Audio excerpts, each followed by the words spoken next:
সব ঠিক আছে তো? ঈশিতা, তুমি কামের বলার লাগে বাইকে যেতেছো? তোমার আমি এত ভালোবাসলাম, এরপরে তুমি কামের বলার লাগে বাইকে যেতেছো? দেখা ফেলছো না, সমস্যা নাই। দেখা ফেলছো তো কি হয়েছে? একদিন না একদিন তো জানতাই। আগে জেনে গেছে তো কোনো সমস্যা নাই। জানছো তো কি হয়েছে? মানে চিন্তা করো না, বেশি দূরে যাবো না। ওই যে আমাদের গ্রামের বাড়িটা আছে না, গ্রামের বাড়িতে যে থাকবো আমি। গ্রামে উঠবা মানে? ওমা, তুমি বাংলা বুঝো না? বুঝি। তাহলে আমি তো বাংলাই বলতেছি। এর লিগে কি তুমি কামের বলার লাগে একই ছাদের তলে থাকবা নাকি? থাকবো।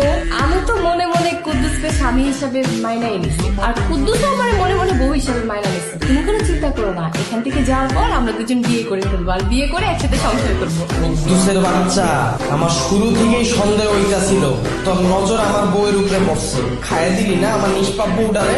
খারাপ খালচা নাচুর ম্যাগি নুডলসের পোলা।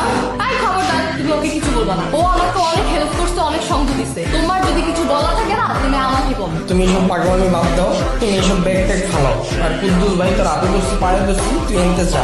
চলো আমরা মুভি দেখতে যাবো, এই ব্যাগ ট্যাগ ফালাও। কি বললো? মুভি দেখতে যাবো? স্বামীর দায়িত্ব পালন করতে আসছো? শোনো, এতদিন পর না তোমার স্বামীর দায়িত্ব পালন করার দরকার নেই। তুমি তো কোনোদিন স্বামীর দায়িত্ব পালন করো নাই। স্বামীর দায়িত্ব পালন করতে কুদ্দুসকে আমি স্বামী মনে করি, আর আমি কুদ্দুসের সাথে থাকবো।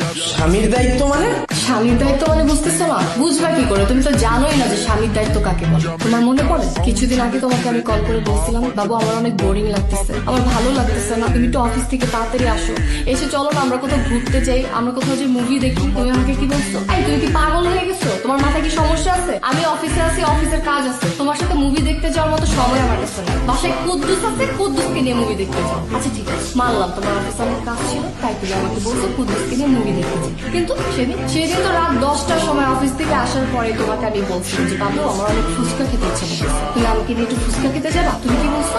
যে বাবু সারাদিন আমি অফিস করছি, আমার শরীর অনেক টায়ার্ড, আমি ফ্রেন্ড সার্কেলের সাথে হ্যাং আউট করে আসছি, তোমার সাথে এখন ফুচকা খেতে যেতে পারবো না। তুমি একটা কাজ করো, তুমি একা না গিয়ে তুমি কুদ্দুসকে নিয়ে যাও, তাহলে কুদ্দুসের সাথে আমি ফুচকা খেতেও গেলাম। আচ্ছা বাদ দিলাম তোমার শরীর অনেক টায়ার্ড ছিল, এই জন্য তুমি আমার সাথে যাও। কিন্তু যখন আমি দিনের পর দিন অসুস্থ ছিলাম, আমি বাসায় একা একা ছিলাম, তোমাকে আমি কতবার বলছি আমাকে একটু সময় দাও, একটা দিন তুমি অফিস মিস দাও, অফিসে যাওয়ার দরকার নেই, আমার তোমাকে অনেক দরকার। তখন তুমি কি বলছো? আরে তোমার সাথে আমার কেন থাকতে হবে? বাসা তো কুদ্দুসকে আমি বলে দিচ্ছি তোমাকে ওষুধ খাইয়ে দিবে, তোমার টেক কেয়ার করবে।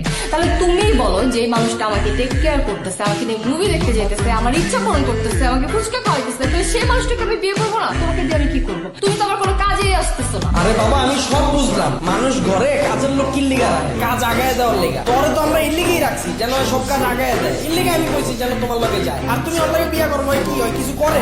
কয় টাকা কামায়? আপনারা অনেকে জানেন গত 10-15 দিন আগেও আমার পেজে শুধুমাত্র 2500 ফলোয়ার ছিল। সো আমি কিভাবে শুধুমাত্র নাটক আপলোড দিয়ে এই 10-15 দিনে প্রায় 60,000 ফলোয়ার করে ফেললাম, এই বিষয়টাই আমি আপনাদের শেখাবো। আপনি নাটক আপলোড দিয়েও কিভাবে ইনকাম করতে পারবেন এবং খুব কম সময়ে আপনার পেজে ফলোয়ার নিতে পারবেন। আমি আপনাদের ভিডিও কলে আলাদাভাবে শেখাবো আপনি কিভাবে নাটকের ভিডিও এডিট করবেন, আপনি কিভাবে নাটকের কালারটা এডিট করবেন যেন সবার কাছে অনেক আকর্ষণীয় হয় দেখতে, আপনি কিভাবে আপনার ভিডিওতে লোগো অ্যাড করবেন, অথবা আপনি কিভাবে আপনার ভিডিওর মিউজিক এডিট করবেন যেন আপনার ভিডিওতে কপিরাইট না আসে।